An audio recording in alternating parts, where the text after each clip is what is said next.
اس بار ہم نے بھی اور آپ نے بھی جو سچویشن تجربہ کی، یعنی لاک ڈاؤن جو ہے، اس کی اصطلاح بھی پہلی بار ہم میں سے کروڑوں نے سنی ہوگی، اور یہ جو 2-2.5 مہینے ہم نے گزارے، یہ زندگی کا سب کا یونیک تجربہ تھا. اور میں سمجھتا ہوں کہ 2020 جب تک ہم زندہ رہیں گے ہمیں تو یاد رہے گا. یہ سال شاید اب دنیا کبھی نہ بھولے کہ ایسی سچویشن میں پینک کریٹ کرنی ہے یا کسی طرح راستہ بنا کر زندگی کو تھوڑا مولڈ کر کے معمولات کو تبدیل کر کے آگے چلنا ہے. تو لاک ڈاؤن کا تجربہ کیسا رہا؟ جاری ہے بلکہ یہ تو تجربہ جاری ہے، اور تقریباً جو چیزیں دیکھی ہیں اور جو خود پہ گزری ہیں اس کے اعتبار سے سمجھ آیا کہ انسان کے مزاج میں فلیکسیبلٹی ہونا یہ ایک بہت بڑی خوبی ہے کہ اس میں اپنے آپ کو مولڈ کر لینے کی صلاحیت ہو، حالات کے مطابق اپنے آپ کو ڈھال لینے کی صلاحیت ہو. صحیح. کوئی آدمی کسی شے پہ ڈٹ جائے گا نا اور بچوں کی طرح ضد کرے گا کہ نہیں مجھے یہی چاہیے، مجھے چاند سے ہی کھیلنا ہے، اب چاند ہی توڑ کے لاؤ، تو چاند آنے سے رہا اور یہ بچہ بگڑا رہے گا.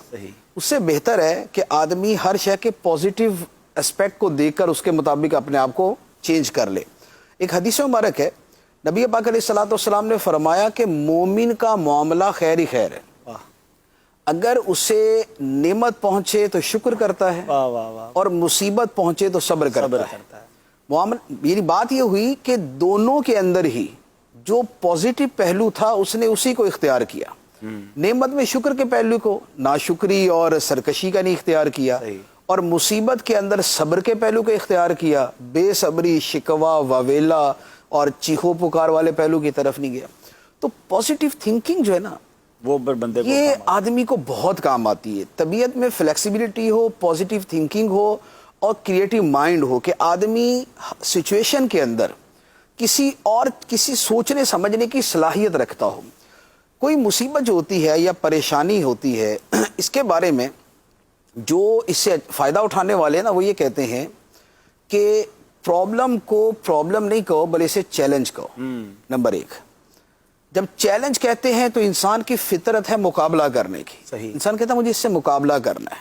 ایک پرابلم کا لفظ ڈپریس کرتا ہے، چیلنج کا لفظ موٹیویٹ کرتا ہے. صحیح فرمایا. ٹھیک ہے، ایک بات. دوسری بات یہ ہے کہ مصیبت کا بارے میں کہا جاتا ہے کہ دے آر اسٹیپنگ سٹونز، کہ یہ کسی پانی میں یا کوئی جوہر میں یہ رکھے ہوئے وہ پتھر ہیں کہ جن پہ آدمی پاؤں رکھ کے پار گزرتا ہے. واہ واہ واہ، سبحان اللہ. یہ پتھر جو ہے یہ آپ کو اس کیچڑ میں گرانے کے لیے نہیں ہے، یہ اسے گزارنے کے لیے ہے.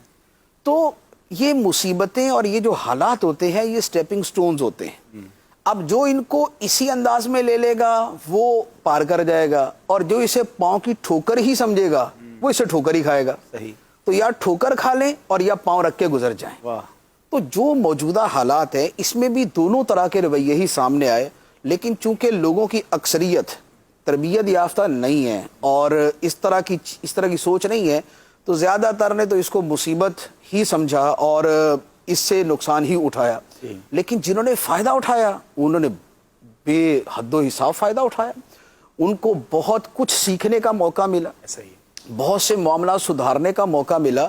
ان کو بہت ساری وہ چیزیں کہ جو پوری زندگی وہ انتظار کر رہے تھے کہ کبھی وقت ملے گا تو کریں گے، وہ کرنے کا موقع مل گیا. انہوں نے فوراً انہوں نے وہ شروع کر دیا. میں آپ کو اپنا عرض کروں کہ میرے پاس سینکڑوں کی تعداد میں کتابیں تھیں کہ جو میں نے علیحدہ سائیڈ میں کی تھی، یار کبھی ٹائم ملے گا نا تو اس کو پڑھوں گا، پہلے دوسرا مطالعہ نہیں ختم ہوتا ہے، وقت ملے گا تو پھر یہ پڑھوں گا. اب موقع مل گیا، موقع مل گیا تو اس کے بعد پھر آپ تھے اور کتابیں، ہم تھے اور کتابیں تھی، اور بس چل پڑھتے رہے. اور ماشاءاللہ میں الحمدللہ میں کہوں گا کہ میں نے شاید کوئی اسی ڈیوریشن کے اندر 200 سے زیادہ کتابیں پڑھی ہوں گی. اللہ اکبر. 200 کتابیں پڑھ لی؟ 200 تو دن بھی نہیں ہوئے مفتی صاحب، ایک دن میں. ہاں، وہ کتاب پڑھنے کا انداز بدل جاتا ہے نا وقت کے ساتھ ساتھ، کہ کب آپ نے لفظ بلفظ پڑھنی ہے، کب آپ نے سرسری پڑھنی ہے، کب آپ نے اس کی جو ہے نا مخصوص چیزیں ہی پڑھنی ہیں. تو ابھی جو فیز ہوتا ہے نا وہ یہ ہوتا ہے کہ انڈیکس دیکھ کے، فہرست دیکھ کے اس پہ دیکھ لیتا ہوں کیا چیز پڑھی ہے کیا نہیں پڑھی ہوئی. جو پڑھی ہوئی ہے وہ نہیں پڑھتا، جو نہیں پڑھی ہوئی اس کو کاپی پہ لکھ لیتا ہوں، صفحہ نمبر میں 46، 81، 92، 104. اب وہ صفحات لکھ لیے، اس کے بعد اس کو نظر سے گزار دیا، کتاب پوری ہو گئی. ماشاءاللہ. تو یعنی لاک ڈاؤن سے آپ نے فائدہ اٹھایا؟ میں نے تو الحمدللہ اسے اچھا